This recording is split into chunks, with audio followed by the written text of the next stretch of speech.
This episode of Meet the Germans is all about passion, relationships and love in Germany. Let's be very German about it and start off with some numbers. 2/3 of Germans believe in love at first sight. The average age for getting married is 33. Gay marriage has been legal since 2017. According to a study, 1/3 of Germans are single. The happiest singles tend to be well-educated women over the age of 40. Most people in Germany still meet their partner through mutual acquaintances, but online dating and apps are not far behind. Somewhat unromantically, the German word for a dating site is Singlebörse, the singles market. There are various specialist markets on offer too, like ones for vegans, goths or Swabians. But what about when they're actually on the date? Do you remember back in a previous episode the date I mentioned? I was once on a date with a German, and the conversation took a sudden turn. He wanted to compare the price per kilo of various vegetables in German and British supermarkets. #romance. Well, it obviously did the trick because I married him.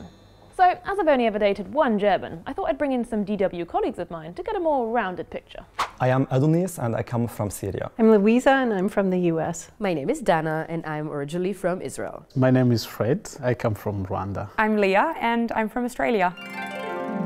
I think that in Germany it generally takes longer to get to know somebody. I don't know if you can call it a trial phase or something. Once you're there, I think you're really integrated completely in their lives. People take actually time to even tell you that I love you. When they say it, they really mean it, and they don't say it nearly as often. They're not in your face or like very aggressive, which makes me feel far more relaxed and comfortable. To go out on a date with a German is always like you have to find an appointment and then you expect like it's gonna be this weekend or the weekend after maybe, and then he's giving you appointment for next month on Wednesday at 3 p.m. and I'm like, I don't know what I'm gonna eat tomorrow. Are the dating rules different in Germany? Being punctual, it's like rule number 1, I think. There's tips. Don't rush. Take it slow. I wouldn't exactly say that chivalry is dead in Germany, but I do often have the feeling it's gone missing sometimes. Nobody uses their real name on like Facebook, or they don't have WhatsApp because it's too open. You have to expect that you have to split your bills in the restaurant. The waiter will come up to you and they'll ask you, zusammen oder getrennt? And then the answer would come from the German guy like getrennt. And I'm like, okay. How do you know if a German is flirting with you? That sounds like the beginning of a joke. I think always through the eyes, if they give you a special look. Maybe Germans are not the greatest at communicating the fact that they are into you. They don't tend to show maybe their excitement that much. If they're flirting, it's not clear. Have you been on any unusual dates in Germany? I think like in a sauna. So I'm standing there at this really weird kind of activity sauna date. You have to get naked in Germany. Awkward. So I know Germans are like quite fit and they're interested in all kind of like outdoor activities, which is nice, but maybe I'm not into like bouldering on the first time we meet. Sometimes people just tell you like, you know, let's take a walk or let's meet at the park. For us, it's not romantic to be in a forest or somewhere in the park. Since around 2008, couples have been coming to this bridge in Cologne to leave a padlock as a lasting symbol of their love for one another. There are well over 100,000 padlocks on the bridge, adding an estimated 50 tons of weight. Other cities around the world have begun removing locks from their love bridges, citing health and safety concerns. But at least for now, love has won the day in Cologne. Seeing as we're in Cologne, we should probably talk about the Rhineland's Maibaum or May tree tradition.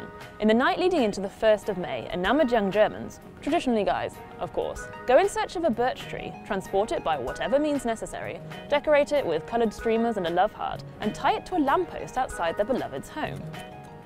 For the more modern Romeo, there are even May tree delivery services now. But enough of the sweet stuff, it's time for some sauce. How open are the Germans when it comes to sex? Die Masse in Deutschland, glaube ich, ist immer noch sehr zurückhaltend, scheu. Ich bin Regine Thören und habe 25 Jahre einen Frauen-Erotikladen in Köln geleitet. Am Anfang war es sehr, sehr schwer. Im Chor wollte keiner mehr neben mir sitzen, wenn die wussten, welchen Beruf ich hatte. Was waren die Dauerbrenner im Laden? Im Grunde kann ich sagen, haben wir gelebt von den Vibratoren. Penisform war gar nicht so beliebt. Ein kleiner Geheimnisträger. Reicht schon. Kann ganz klein sein. Und wie alt waren Ihre Kunden? Ab 50 Jahren, 60 und aufwärts. Es kam zum Beispiel mal eine Kundin, die auch schon wesentlich älter war und sagte, mein Mann streichelt seit 20 Jahren an dem Punkt vorbei. Mir reicht's. Jetzt kaufe ich mir einen Vibrator. It's time for me to love you and leave you. But before I go, here's a little love-related wisdom from Germany. Liebe geht durch den Magen. The way to a person's heart is through the stomach. Das Herz auf der Zunge tragen. In Germany, you don't wear your heart on your sleeve, but on your tongue. Oh, and alte Liebe rostet nicht. Old love doesn't rust.